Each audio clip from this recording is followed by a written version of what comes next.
Hello everyone and welcome to today's video. Today we're looking at both the governor elections up in 2025 and going over the latest polling data and polling averages in the two states for the governor's races and assigning the states based on those numbers.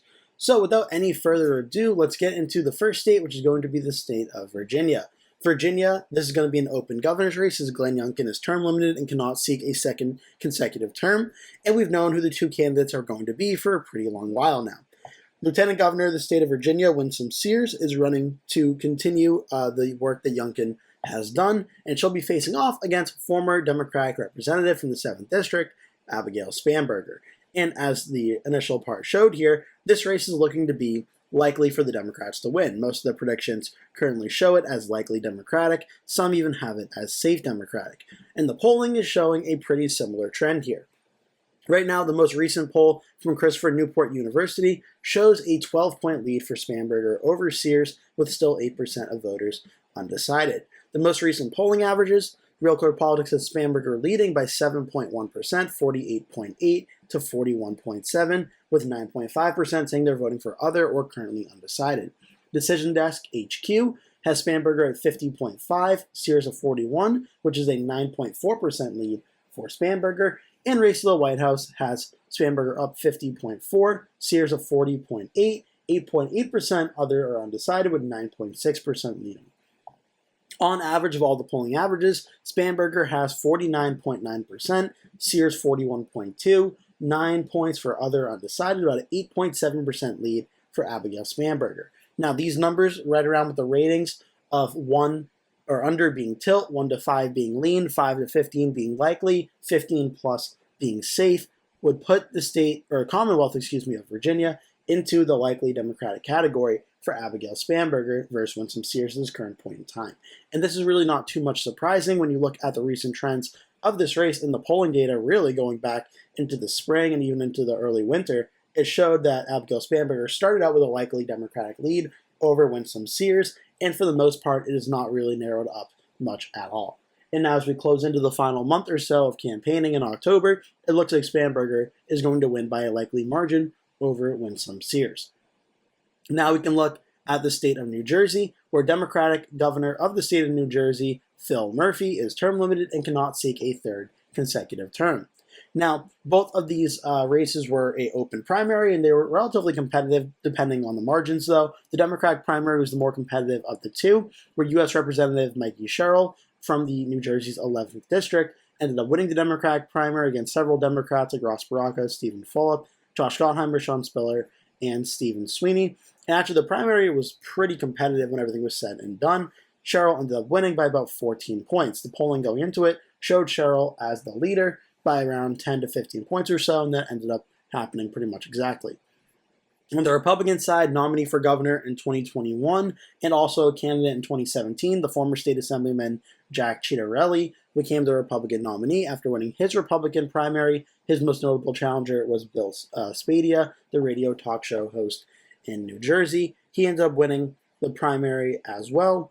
Look for the results here, where Ciattarelli ended up winning roughly 67.82% to 21.75% for Spadea. So Ciattarelli won pretty much everywhere in the state of New Jersey. Now for the general election, it was looking like that New Jersey is going to be the more competitive of the two governor's races for 2025 right now for the governor's races, and the predictions still seem to have it that way. Cook Politico, lean, Inside Elections, lean, Salvo Crystal Ball, lean, and Race to White House having it as likely Democratic, though. For the polling, it shows a actually pretty similar race to Virginia, and also in large part being bolstered by the most recent poll from Quinnipiac University, showing Sherrill leading Ciattarelli by about 8 points, 49 to 41, 2% voting other, and 6% currently undecided at this point in time. And when it goes to the voters that are a head-to-head matchup for Sherrill and Ciattarelli, it becomes 51-42, where Sherrill leads still by around 9 points after being leading by about 8 points, as the overall polling averages is pretty much right in line. Real Clear Politics has Sherrill up 47.6, Ciattarelli 38.8, 13.6% undecided, Sherrill leading by 8.8%.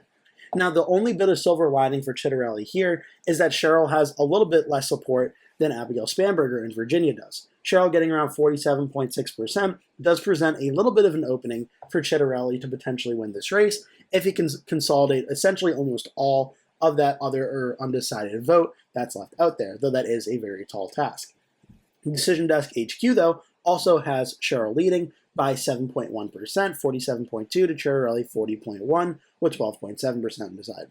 Race to the White House is Sherrill at 48.7, Chitterelli 40.7, 10.6 undecided or other, Sherrill leading by 8. On average, it shows Sherrill at 47.9, 39.9 for Chitterelli, and 12.2% other or undecided.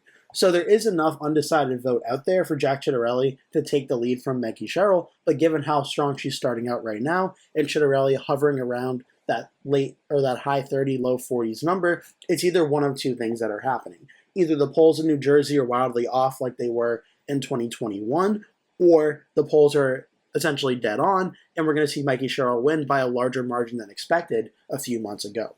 But based on the polling data right now, that 8 to 7 point range is in that 5 to 15 likely Democratic category, which means the state of New Jersey for the governor's race right now also falls into the likely Democratic category right now. So both governor's races for 2025 are tracking on the polling data right now to currently be likely Democratic wins.